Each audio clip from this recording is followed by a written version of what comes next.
चलिए तो आज हम लोग शुरू करने वाले हैं केमिस्ट्री का फर्स्ट, ठीक है ना। जैसा कि आप लोगों को थंबनेल में यहाँ पे दिख गया होगा, ठीक है ना, कि मैटर एंड इट्स नेचर यहाँ पे है ना। मैटर एंड इट्स नेचर जो है केमिस्ट्री का जो है हमारा आज फर्स्ट टॉपिक है, ठीक है ना। तो चलिए हम लोग एक एक करके देखेंगे, ठीक है ना, कि इसमें क्या क्या चीजें पूछी जाने वाली है, ठीक है ना। क्योंकि आप लोग को पता है कि जनरल साइंस में जो है जनरल साइंस रेलवे में जो है वो जनरल साइंस का वेटेज बहुत अधिक है, ठीक है ना। तो चलिए देखते हैं। चलिए मैटर और इट्स नेचर को शुरू करने से पहले जो हम लोग जो है क्या करेंगे, कुछ चीजों को हम लोग यहाँ पे देख लेंगे, ठीक है ना। कुछ चीजें क्या देखेंगे, ठीक है।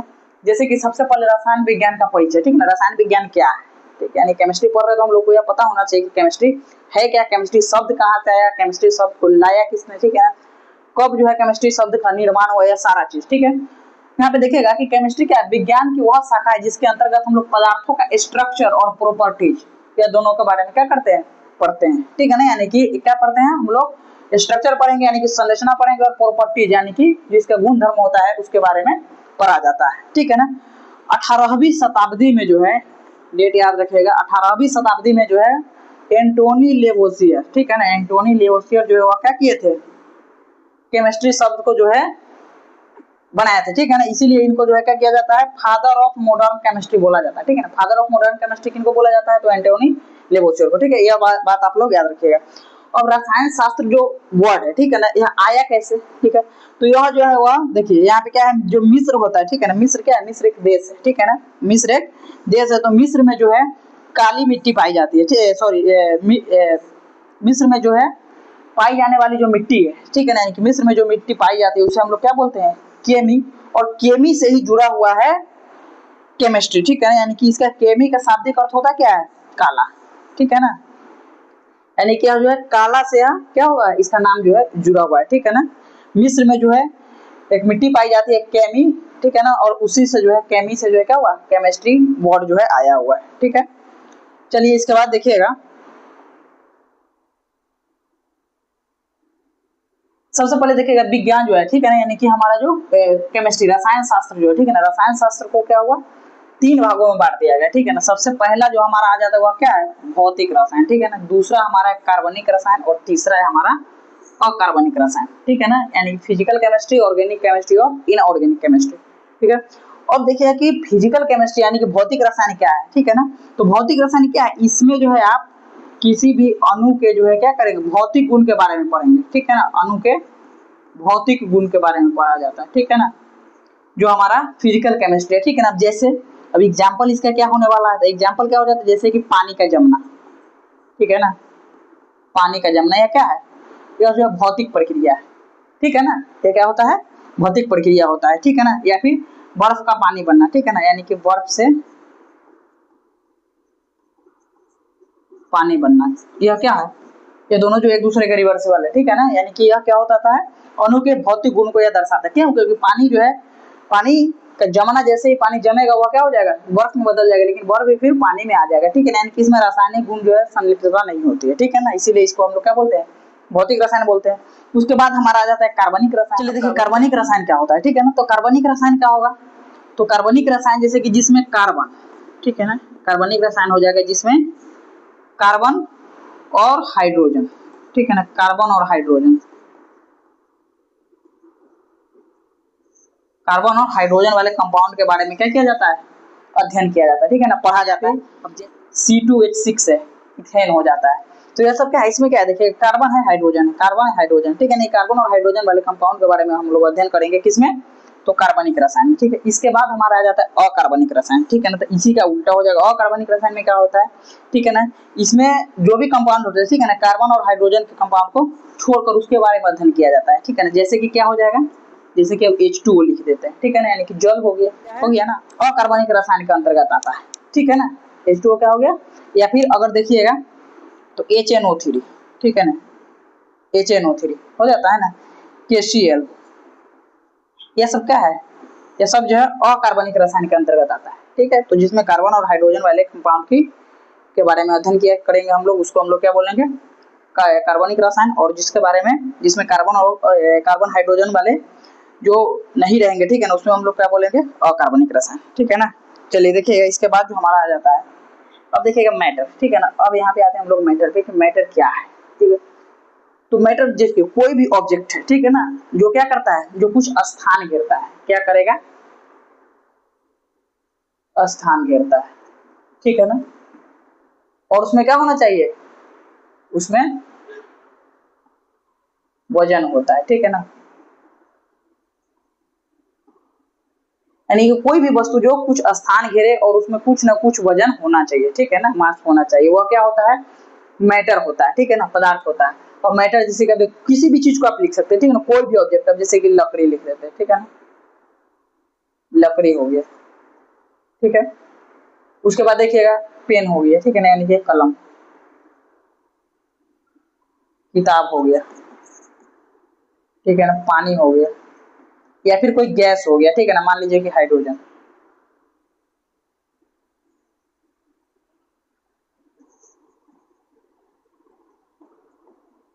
हाइड्रोजन, यह सारा चीज क्या है, सब जो है मैटर है, ठीक है ना, यानी कि मैटर वह होता है कि कोई भी ऑब्जेक्ट आपके सामने जो भी ऑब्जेक्ट है, ठीक है ना, जो कुछ स्थान घेरता है, यानी कि कुछ स्पेस को ऑक्यूपाई करता है और कुछ में वजन होता है, ठीक है ना, वो क्या होता है, हमारा मैटर होता था, ठीक है। अब मैटर के बाद क्या होता है, हम लोग इसका क्लासिफिकेशन पढ़ते हैं, यानी कि मैटर का क्लासिफिकेशन क्या है, तो चलिए देखिए, पदार्थ यहाँ पे है ना, पदार्थ मैटर, इसको सबसे पहले बांटा गया दो भागों में, एक हमारा आ जाता है भौतिक और दूसरा हमारा आ जाता है रासायनिक, ठीक है ना।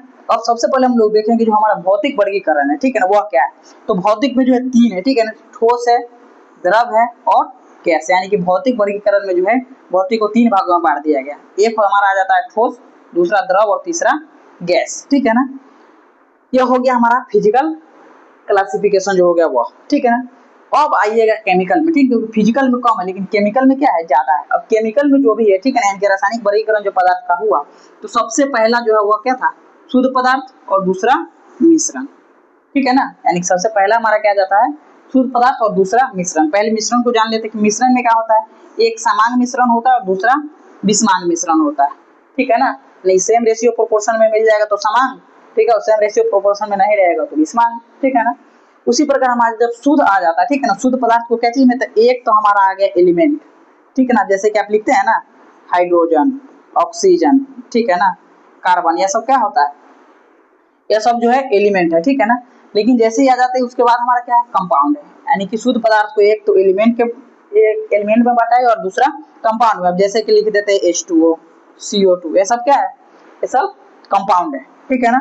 अब देखिएगा जो एलिमेंट जो हमारा होता है, ठीक है, एलिमेंट में भी तीन टाइप्स है, एलिमेंट में जो आपका पहले मेटल आ जाएगा, उसके बाद नॉन मेटल आ जाएगा और उसके बाद मेटल वाइट्स आ जाता है, ठीक है ना, यानी कि मेटल को भी जो है तीन भागों में बांट दिया गया, मेटल, नॉन मेटल, मेटल वाइट्स, यानी कि धातु, अधातु और उपधातु।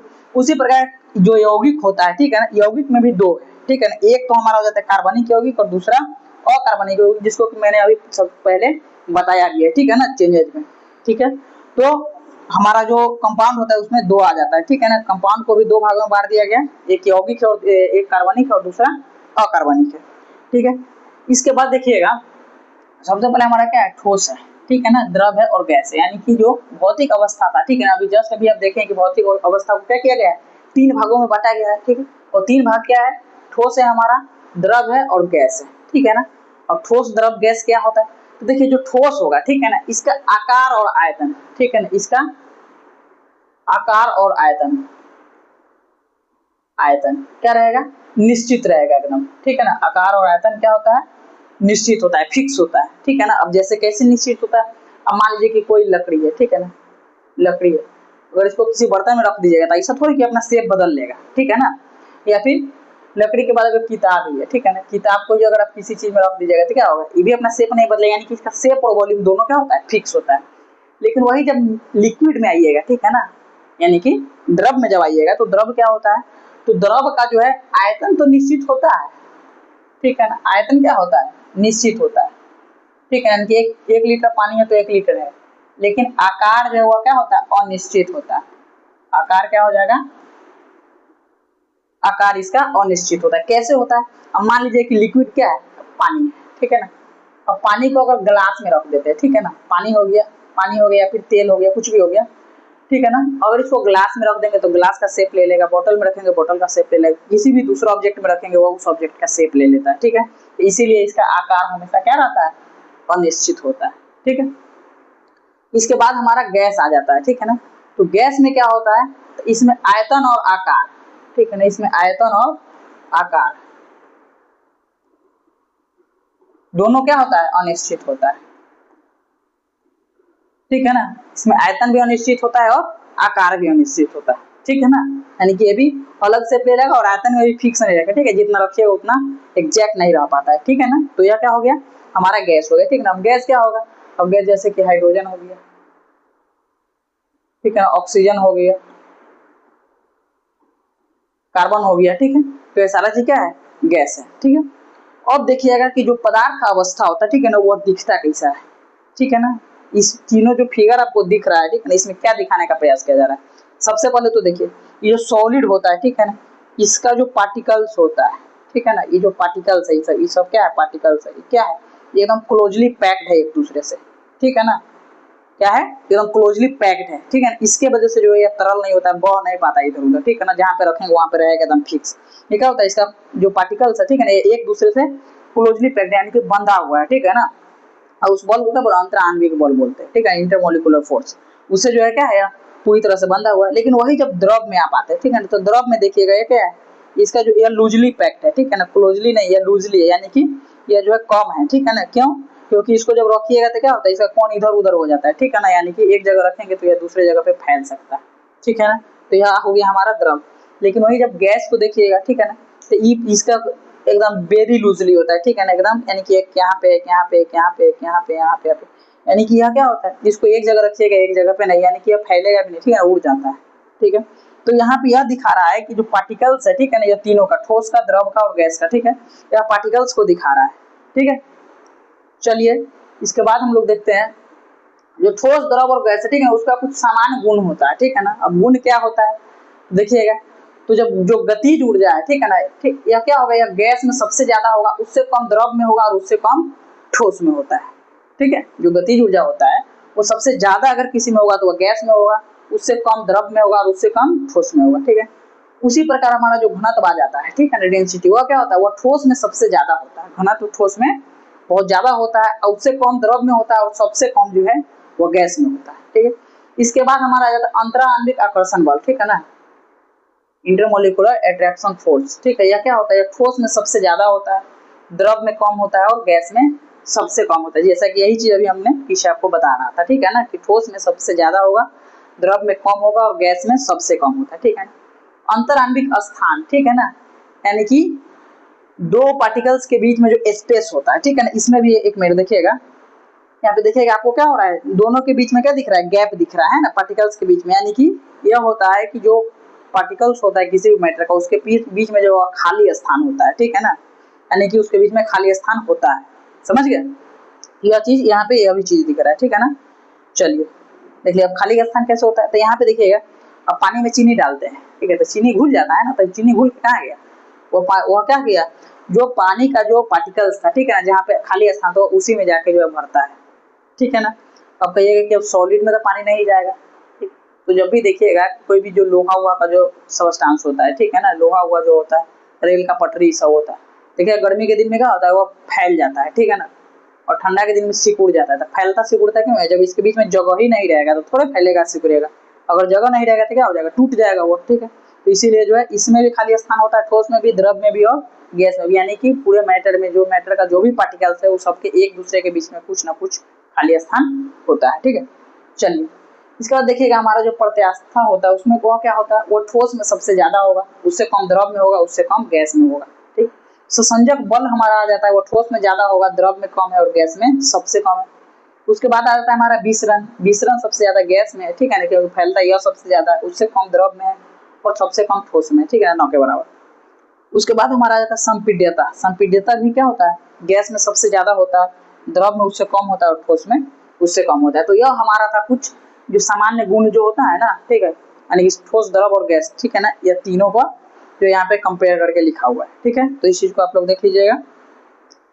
अब देखिएगा हमारा दृढ़ता एक आ जाता है, ठीक है ना, ये एनसीईआरटी का टॉपिक है, ठीक है। तो दृढ़ता क्या होता है कि किसी भी चीज को अगर आप तोड़ते हैं, ठीक है, तो उल्टा जो है आप पे फोर्स लगाएगा, ठीक है ना। यहाँ पे देख रहे कि दृढ़ पदार्थ, दृढ़ता जो है पदार्थ का वह गुण है जिसमें पदार्थ टूटने से पहले अपने ऊपर होने वाले प्रहार का विरोध करता है, ठीक है ना। यानी कि मान लीजिए मार्कर को अगर हम तोड़ रहे हैं तो हम फोर्स लगा रहे हैं, लेकिन हमको लगता है कि ये भी क्या है, ताकतवर है, इसमें इससे भी क्या हो रहा है, फोर्स लग रहा है, ठीक है ना, ताकत लग रहा है। तो यह क्या करता है, यह जो है अपने ऊपर जब इस पे प्रहार होता है तो उसका विरोध करता है, ठीक है ना। तो यह क्या करता है, ये यानी कि यह ज्यादा दृढ़ होता है, और दृढ़ सबसे ज्यादा कौन होता है, तो होता है सॉलिड, ठीक है ना। सॉलिड में जो है ज्यादा दृढ़ता होती है, ठीक है। नोट में आप लोग कुछ देख लीजिएगा कि हमारा जो ठोस हो गया, द्रव हो गया और गैस हो गया, ठीक है। इसके अलावा भी जो है पदार्थ के दो प्रकार और है, ठीक है ना। पहला हमारा आ जाता है प्लाज्मा अवस्था, दूसरा बोस-आइंस्टीन कंडेंसेट, ठीक है। यानी कि यह जो है क्या है, चौथा और पांचवा जो हमारा अवस्था है पदार्थ का, ठीक है ना, यह जो है बाद में बताया गया, ठीक है ना। इसीलिए जो है ऐसे मुख्य रूप से हम लोग तीन पढ़ते हैं, ठोस, द्रव और गैस। लेकिन इसके अलावा भी जो है दो अवस्था और होता है, एक प्लाज्मा और दूसरा बोस-आइंस्टीन कंडेंसेट, ठीक है। देखिएगा सबसे पहला जो प्लाज्मा अवस्था है, ठीक है ना, यहाँ पे आपको फिगर जो है यहाँ इसमें प्लाज्मा स्टेट जो है वो दिख रहा होगा, ठीक है ना, प्लाज्मा अवस्था, समझ गए। अब इसके बारे में कुछ डिटेल में जान लेते हैं क्या। देखिए इसका कोई निश्चित आकार नहीं होता है, ठीक है, और निश्चित आयतन भी नहीं होता है। प्लाज्मा का निश्चित आकार होता है, न निश्चित आयतन होता है, ठीक है ना। जो प्लाज्मा का जो पहचान किए थे वह कौन किए थे, तो वह किए थे सर विलियम क्रूक्स, नाम याद रखिएगा। सर विलियम क्रूक्स जो है वह प्लाज्मा का क्या किए थे, पहचान किए थे। और कब किए थे, तो 1879 में, 1879 में जो है सर विलियम क्रूक्स ने जो है प्लाज्मा का पहचान किया था। यह जो है पदार्थ का कौन सा अवस्था है, चौथा अवस्था है, ठीक है ना। पदार्थ जो है वह क्या है, चौथा अवस्था है, ठीक है ना। और अब प्लाज्मा है, और प्लाज्मा जो पदार्थ का जो अवस्था मिला, वो अवस्था का नाम प्लाज्मा ही क्यों है, प्लाज्मा ही था। इसका नाम कौन दिया था, इसका नाम दिया था इरविंग लैंगमुइर, ठीक है ना। इसका नाम कौन दिया था, इरविन लैंगमुइर ने जो है इसका नाम दिया था, ठीक है। फ्लोरेसेंट ट्यूब और नियॉन बल्ब में जो है क्या होता है, प्लाज्मा होता है, ठीक है ना। ये बात याद रखिएगा, एक होता है नियॉन बल्ब और दूसरा फ्लोरेसेंट ट्यूब, ये दोनों में क्या होता है, प्लाज्मा होता है, ठीक है ना। हमारा जो सन होता है, ठीक है ना, या फिर स्टार होता है, सूरज हो गया या फिर तारा हो गया, ठीक है, उसमें जो हीट होता है वह क्या होता है, वह जो है प्लाज्मा के कारण होता है। किसके कारण होता है, प्लाज्मा के कारण, जो सन या फिर स्टार में जो हीट होता है। सो इसमें आपको याद क्या क्या चीज रखने की जरूरत है, तो सबसे पहले तो इसका आकार और आयतन, ठीक है ना, ये दोनों निश्चित नहीं है, ठीक है ना, ये दोनों निश्चित नहीं होता है। प्लाज्मा का पहचान जो है वो सर विलियम क्रूक्स ने किया था, और कब किया था, तो 1879 ईस्वी में किया था। इसका नाम कौन दिया था, तो नाम देने वाले कौन है, इरविंग लैंगमुइर है, जो कि इसका नाम दिए थे। यह पदार्थ का कौन सा अवस्था है, तो चौथा अवस्था है। फ्लोरोसेंट ट्यूब और नियॉन में क्या होता है, तो प्लाज्मा होता है, ठीक है। सूर्य या तारों का जो उष्मा होता है या फिर ऊर्जा होता है, ठीक है, वह किसके वजह से होता है, तो प्लाज्मा की वजह से होता है। क्लियर है इतना। चलिए इसके बाद देखते हैं हमारा पांचवा अवस्था, ठीक है ना। पांचवा क्या, बोस-आइंस्टीन कंडेंसेट, ठीक है ना। यह अवस्था क्या है, यह जो है बनाया जाता है, ठीक है ना। यह पदार्थ की पांचवी अवस्था है। कौन सी अवस्था है, यह पदार्थ का जो पांचवा अवस्था है। इसको कम घनत्व, ठीक है ना, यानी कि less density and less temperature, कम घनत्व और कम ताप पर जो पदार्थ को जब ठंडा किया जाता है तो क्या होता है, तब जो है बीईसी से क्या होता है, बोस-आइंस्टीन कंडेंसेट तैयार होता है, ठीक है ना। यानी कि कम घनत्व होगा और कम तापमान होगा, उस समय जो है क्या किया जाता है, इसको तैयार किया जाता है, ठीक है ना, बोस-आइंस्टीन कंडेंसेट को। चलिए अब देखिए हमारा पदार्थ में होने वाले कुछ परिवर्तन है, ठीक है ना। अब परिवर्तन क्या क्या होते हैं, तो परिवर्तन जो है दो प्रकार के हैं। परिवर्तन कितने प्रकार के हैं, दो है। एक हमारा है फिजिकल चेंज और दूसरा हमारा है केमिकल चेंज, यानी कि भौतिक परिवर्तन और रासायनिक परिवर्तन। अब इसका संक्षेप में जो हम आपको पहले बता चुके हैं, ठीक है ना, कि क्या होता है। चलिए इसको फिर से जान लेते हैं। उत्क्रमणीय प्रक्रिया है। उत्क्रमणीय प्रक्रिया का मतलब यह होता है, ठीक है, कि यह जो है रिवर्सिबल है, ठीक है। इसमें नया सबस्टांस का निर्माण जो है वह नहीं होता है, ठीक है ना, जिसका केमिकल कंपोजिशन से कोई रिलेशन हो, ठीक है ना। कहने का मतलब यह है कि यह ऐसा प्रक्रिया है जिसमें एक पदार्थ से दूसरे पदार्थ बन जाएगा, ठीक है ना, बट फिर भी वह दूसरे से पहले वाले अवस्था में आ सकता है, ठीक है ना। यह क्या हो जाता है, भौतिक परिवर्तन होती है, ठीक है ना। जैसे कि बर्फ का जमना, बर्फ का जमना, ठीक है ना। बर्फ का जमना क्या है, भौतिक परिवर्तन है, क्योंकि ये बर्फ जमेगा, ठीक है ना, लेकिन फिर भी जैसे इसमें टेम्परेचर बढ़ेगा फिर यह पानी हो जाएगा, ठीक है ना। तो यह क्या हो जाता है, फिजिकल चेंज हो जाता है, ठीक है ना। लेकिन जब उसी प्रकार अगर आप केमिकल चेंज देखिएगा तो यह अनुत्क्रमणीय प्रक्रिया है, ठीक है ना। यानी कि इसका जो है केमिकल चेंज से रिलेशन पूरा रहता है, यह है क्योंकि यह जो है इरिवर्सिबल होता है, यानी कि यह दूसरे अवस्था में जाने के बाद पहले अवस्था में नहीं आ पाएगा, अब कैसे नहीं आ पाएगा, तो जैसे कि देखिए अब दूध से दही बनना, ठीक है ना, दूध से जब एक बार दही बन जाएगा तो दही से दूध नहीं ना बन पाएगा जी। तो यह क्या हो जाता है, रासायनिक परिवर्तन होता है, यानी कि केमिकल चेंज जो है यह क्या होता है, यह जो इरिवर्सिबल होता है, ठीक है ना, इरिवर्सिबल होता है। केमिकल चेंज इरिवर्सिबल होता है, बल्कि फिजिकल चेंज जो है क्या होता है, रिवर्सिबल होता है, ठीक है। भौतिक परिवर्तन जो होता है वो रिवर्सिबल होता है और केमिकल परिवर्तन जो है रिवर्सिबल नहीं होता है, ठीक है ना। यानी कि इसमें एक अवस्था से दूसरे अवस्था में अगर पदार्थ चला जाता है तो फिर दूसरे से पहले वाले में आ सकता है, लेकिन रासायनिक में ऐसा नहीं होता है। इसमें एक अवस्था से दूसरे अवस्था में चेंज होने के बाद फिर दूसरे से पहले में नहीं आएगा। चलिए नेक्स्ट देखिएगा, कुछ परिवर्तन यहाँ पे जो है दिया हुआ है आपको एग्जाम्पल, ठीक है ना। देखिए एक तरफ हमारा भौतिक परिवर्तन है, दूसरी तरफ रासायनिक परिवर्तन है। अब CO2 से सूखी बर्फ बनाना, क्या क्या है, क्या जो है भौतिक परिवर्तन है, ठीक है ना। ड्राई आइस का नाम सुने, ठीक है ना, ड्राई आइस क्या होता है, CO2 से बना होता है, ठीक है ना, इसको याद रखिएगा आप लोग। उसके बाद मोमबत्ती का पिघलना, ठीक है ना, मोमबत्ती का पिघलना और मोमबत्ती का जलना, ये दोनों में बहुत अंतर होता है, ये बात को याद रखिएगा, ठीक है ना। तो मोमबत्ती का पिघलना आपका क्या है, भौतिक परिवर्तन है, जबकि मोमबत्ती का जलना क्या हो जाता है, रासायनिक परिवर्तन हो जाता है, ठीक है। आगे एनसीईआरटी एग्जाम करने का क्वेश्चन है, देखिएगा आप लोग, ठीक है। CO2 से बर्फ बनाना भौतिक प्रक्रिया है, मक्खन का खट्टा हो जाना रासायनिक प्रक्रिया है। मोमबत्ती का पिघलना भौतिक परिवर्तन है, ठीक है ना, बल्कि मोमबत्ती का जलना वह क्या हो जाता है, रासायनिक परिवर्तन हो जाता है, ठीक है ना। पिघलना और जलना में अंतर है, ठीक है। पानी से बर्फ का बनना यह भौतिक है, ठीक है ना, लेकिन अगरबत्ती का जलना यह क्या है, रासायनिक है। पानी का वाष्प बनना यह क्या है, भौतिक है, ठीक है ना। और खाने का पचना यह क्या हो जाता है, रासायनिक हो जाता है। चीनी या नमक का पानी में मिश्रण, चीनी और नमक पानी में मिल जाएगा, वह क्या है, भौतिक परिवर्तन है। लेकिन लकड़ी अगर जल जाता है या फिर कोई भी ईंधन का जलना, यह क्या हो गया, रासायनिक परिवर्तन है, ठीक है। तरह की शुष्क बर्फ का सब्लिमेशन, ठीक है, उधर वो पातन जो होता है वह क्या होता है, भौतिक परिवर्तन होता है। लेकिन लोहे पर अगर जंग लग गया, यानी कि लोहे पर जंग लगने का मतलब क्या होता है, ऑक्सीडाइज्ड हो गया, उस पर ऑक्सीजन का परत बैठ गया, ठीक है ना, तो वो लोहा को लेके ही हटेगा भाई, ठीक है ना, छोड़ेगा तो नहीं, उसको एकदम पूरा एकदम नाशी कर देगा, ठीक है ना। तो ये क्या हो जाता है, रासायनिक परिवर्तन हो जाता है। कपूर का जलना यह भौतिक परिवर्तन है, लेकिन दूध से दही बनना यह क्या है, रासायनिक परिवर्तन है, जस्ट मैंने आपको बताया है, ठीक है ना। रेत का पानी में विलयन, ठीक है ना, यानी कि पानी में जो है बालू घुल जाना, यह क्या है, भौतिक परिवर्तन है, क्योंकि फिर बालू को निकाल के पानी बना जा सकता है, ठीक है। लेकिन फास्फोरस को केरोसिन में डालना यह क्या है, केमिकल है, क्योंकि दोनों रिएक्ट कर देता है, ठीक है ना। अम्लीकृत जल का वैद्युत अपघटन, ठीक है ना, यह क्या हो जाता है, हमारा भौतिक परिवर्तन है, ठीक है ना। लेकिन वही सोडियम को पानी में डालना, ठीक है ना, सोडियम जब आप पानी में डालेंगे वह क्या हो जाता है, रासायनिक परिवर्तन है। लोहे का चुंबकीयकरण, ठीक है ना, मैग्नेटाइजेशन वह क्या हो जाता है, भौतिक परिवर्तन है। लेकिन प्लेटिनियम तार का जलना वह क्या है, रासायनिक परिवर्तन है।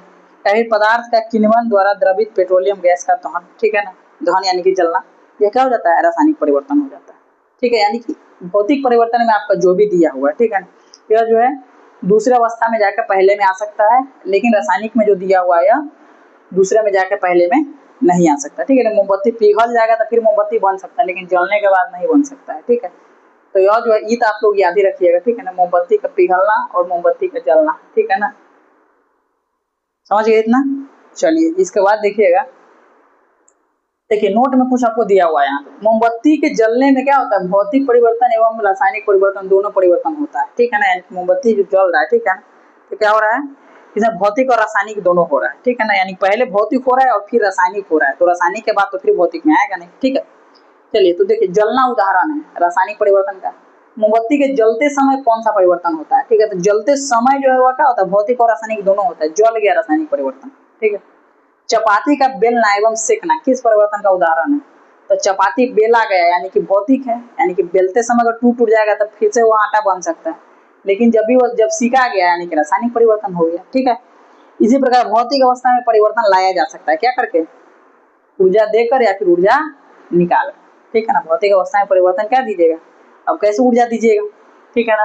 अब पानी में से ऊर्जा निकाल लीजिएगा तो बर्फ बनेगा ना, अब बर्फ में जब ऊर्जा दीजिएगा तो फिर से वो पानी बनेगा, ठीक है ना। तो यह हमारा कुछ उदाहरण है, ठीक है ना। इसके बाद देखिएगा कि लोहे पर जंग लगना, ठीक है ना, लोहे पर जो जंग लग जाता है यह किसके वजह से लग जाता है, सबसे पहले तो लोहे पे जो जंग लगा यानी कि क्या है, रासायनिक परिवर्तन है। क्यों लग जाता है, ठीक है। तो जब भी आप लोहे को खुला में छोड़ देते हैं तो क्या हो जाता है, उसमें जो ऑक्सीजन का परत बैठ जाता है, ठीक है ना, ऑक्सीजन O2 जो होता है, जानते हैं ना, ऑक्सीजन, ठीक है। तो लोहे का जंग लगना क्या रासायनिक परिवर्तन है। लोहे पर जंग क्या होता है, ऑक्सीजन और नमी की उपस्थिति में होता है, ठीक है ना। यानी जब भी मॉइस्चराइजर होगा तो क्या होगा, नमी जैसे ही आएगी वह जो है उस पर जो है ऑक्सीजन का परत बैठ लग जाएगा, ठीक है। जंग लगने के लिए O2+ जल की आवश्यकता होती है, ठीक है ना, यानी कि जलवाष्प, ठीक है। O2+ जल यानी कि जलवाष्प, या दोनों का जो है क्या होता है इसमें जरूरत होता है, ठीक है ना। तो ऑक्सीजन का परत बैठेगा, जब भी हल्का भी नमी अगर उसमें लगेगा, बाहर रखिएगा तो नमी आ ही जाएगा, ठीक है ना, और उसमें ऑक्सीजन का परत बैठ जाएगा तो वह क्या हो जाता है, जंग लग जाता है, ठीक है ना। लोहे पर जंग लगने से उसका भार क्या हो जाता है, बढ़ जाता है, ठीक है ना। लेकिन जब भी लोहे पर जंग लगता है और आप उस जंग को हटाते हैं तो क्या होता है, उसके भार में जो अंतर आ जाता है वो पहले वाले से भी कम हो जाता है, ठीक है ना। लोहे पर जंग लगने से उसकी आयु जो है वो क्या हो जाती है, घट जाती है, ठीक है ना। यानी कि वह जो है एक तो उसका परत पतला हो जाता है, इसकी वजह से वह कमजोर हो जाता है, ज्यादा दिन तक चल नहीं पाएगा वो, ठीक है ना। तो यह हमारा लोहे पे जंग लगना, ठीक है ना। यानी कि लोहे पे जंग कैसे लगा, क्या क्या चीज से लगा, ठीक है ना, किस चीज का जरूरत होता है लोहे में जंग लगने के लिए, और लोहे पे जंग लगने के बाद उसमें जो है क्या अंतर हो जाता है, ठीक है। अंतर क्या हो जाएगा, भार बढ़ जाएगा और उसकी आयु घट जाती है, ठीक है। उसके बाद देखिएगा कि लोहे को जंग से बचाने के लिए क्या होता है, जस्ते का लेपन होता है, जस्तीकरण किया जाता है, ठीक है ना। जस्ते का लेपन किया जाएगा, यानी कि उसी को हम लोग क्या बोलते हैं, जस्तीकरण बोलते हैं। लोहे पे जो जस्ता का जो लेप लगाया जाता है उसको हम लोग जस्तीकरण बोलेंगे, और इसी से जो है क्या किया जाता है, लोहा को जो है बचाया जाता है, ठीक है ना। यानी कि अगर जस्तीकरण का लेप करेंगे तो वह उस पर जो है जंग नहीं लगेगा, ठीक है ना। किस द्रव में लोहे का कील अपना चमक खो देता है, तो वह होता है हमारा सॉफ्ट ड्रिंक, ठीक है ना। यानी कि शीतल पेय जो होता है इसमें जो लोहा डालिएगा तो क्या हो जाता है, उसका शाइनिंग बस चला जाता है, ठीक, खत्म हो जाता है।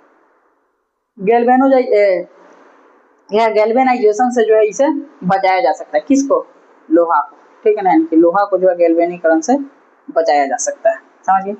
लकड़ी को कीड़े मकोड़े से बचाने के लिए उस पर क्या किया जाता है, ZnCl2, ठीक है ना, यानी कि जिंक क्लोराइड का जो है लेप लगाया जाता है। यानी कि लकड़ी जो है, लकड़ी को तो कीड़ा मकोड़ा खा जाएगा, उसको बचाने के लिए हम लोग उस पर क्या करते हैं, जिंक क्लोराइड का जो है लेप लगाते हैं, ठीक है ना।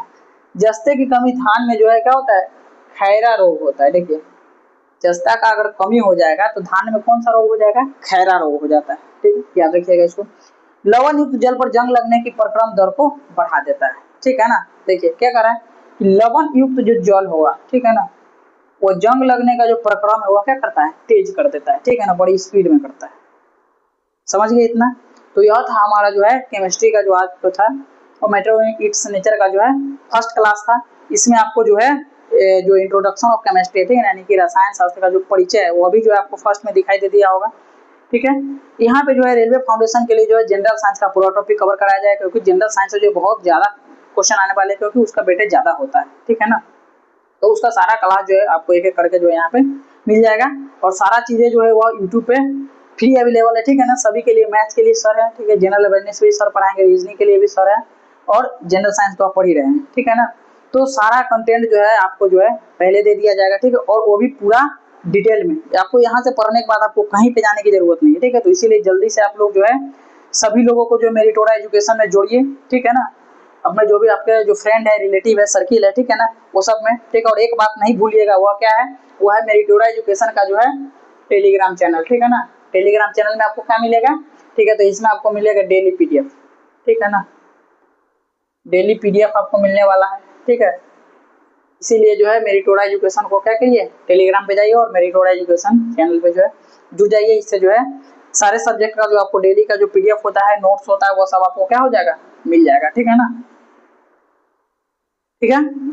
चलिए इसके बाद आपका यही काम है, ठीक है ना। क्या है, थैंक्स फॉर वॉचिंग, वीडियो देखने के लिए आपका धन्यवाद। इसको क्या करें, वीडियो को लाइक कीजिए, ठीक है ना, इस पर कमेंट कीजिए, कमेंट यह कीजिए कि जो कि आपको क्या अच्छा लग रहा है, क्या नहीं लग रहा है, क्या चीज़ आपको जो है और दूसरी चीज़ें टॉपिक पे जो है कोई भी कंटेंट चाहिए, ठीक, कोई भी इन्फॉर्मेशन चाहिए, उसके लिए कर सकते हैं। और वीडियो को शेयर कीजिए ताकि दूसरे लोगों को भी फायदा मिले। सब्सक्राइब करना मत भूलना अगर आप लोग नए हैं तो, ठीक है ना, सब्सक्राइब कीजिए, ठीक है। और बाकी जो हम लोग मिलते हैं नेक्स्ट क्लास में। जय हिंद।